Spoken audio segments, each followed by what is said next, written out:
Ecclesiastes 11:5 says, as you do not know the way, the spirit comes to the bones in the womb of a woman with a child. So you do not know the work of God who makes everything. So today we're going to talk a little bit on God. Sometimes I don't know what you're doing. I can't figure it out. Sometimes we say to ourselves, God, I can't figure out what you're doing. But I do want you to understand one thing. Don't lose hope because God has a plan. And Jeremiah 29:11 tells us that. Trusting God when we don't understand can be hard.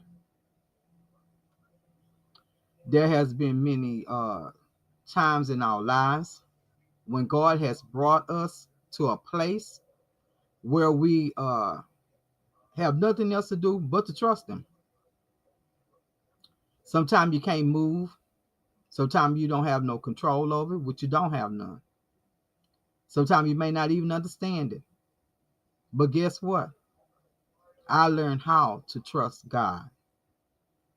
Proverbs 3:5 says, trust in the Lord with all your heart and do not rely on your own understanding, but all your ways trust Him. You see, because faith in God is a risky thing. It means that we are putting ourselves and sometimes our lives on the line for something that we can't necessarily see. It could be a job, it could be our health, it could be our business. But it requires us to trust God.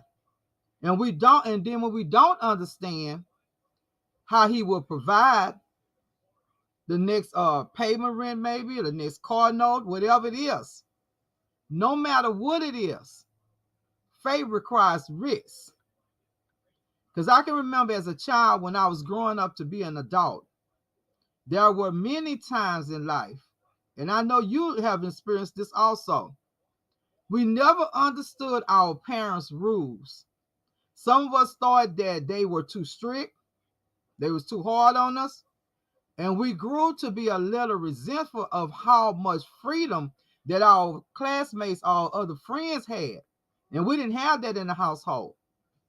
But I know some of you can look back because I know I recently looked back over my life. Sometimes it takes you a while to look back. Even now that I done turned up into age, I have looked back. I can see what my parents was trying to do.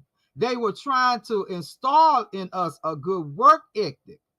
Our parents was trying to help us to understand how to get ahead in life and to prepare for life after we finish school or even when we finish college. And we should be incredibly grateful. God is like a parent. He has plans that we may not understand, things that we may not even see, things that's right now in the present at this time.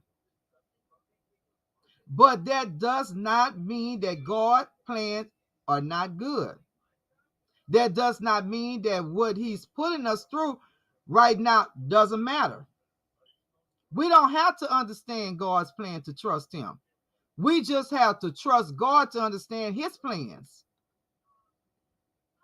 because we have no control. There have been times in our life where God gave us a promise. The promise was so supernatural and direct that we knew it was from Him. But we were so selfish, disobedient. God told us He would answer our prayers, but He didn't deliver us overnight.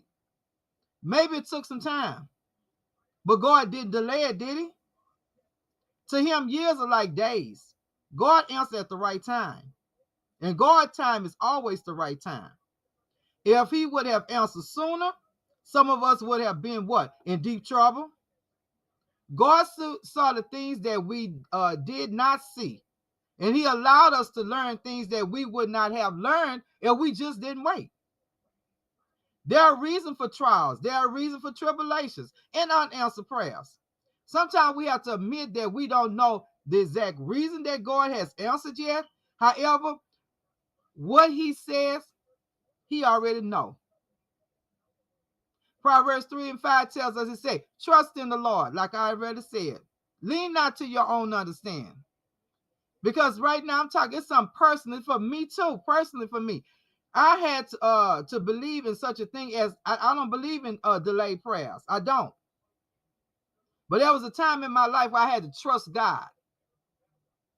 In my feeble mind, my prayers wasn't being delayed when they wasn't being answered the way that I wanted to be answered. But God is always on time. But sometimes we worry so much about timing that we forget about God's timing.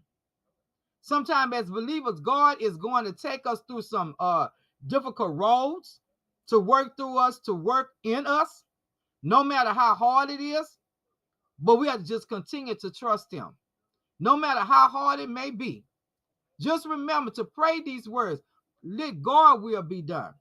It's not your will. Let God's will be done.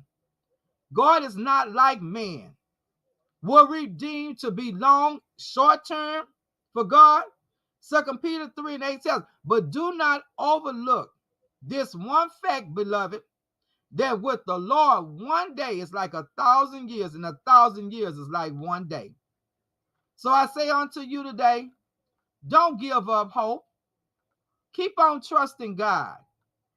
If there is a delay, see it as an opportunity to grow in patience.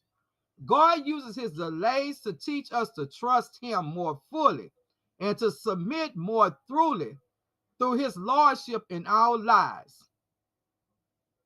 So remember these things. Paul had to remember those things in Romans 15. He had even wrote before he went into Jerusalem. Paul was seeking to serve the Lord by spreading the gospel where Christ had yet not been named. You see, sometimes we want to put God on our agenda, but sometimes we need to get ahead and be on God's agenda and on God's time. So don't get discouraged. When God delays, we must trust him by submitting our agendas to him. We must trust him to accomplish his will through us with his power and his spirit. We must trust in God and not in our own circumstances. In Jesus' name that I tell you, trust God.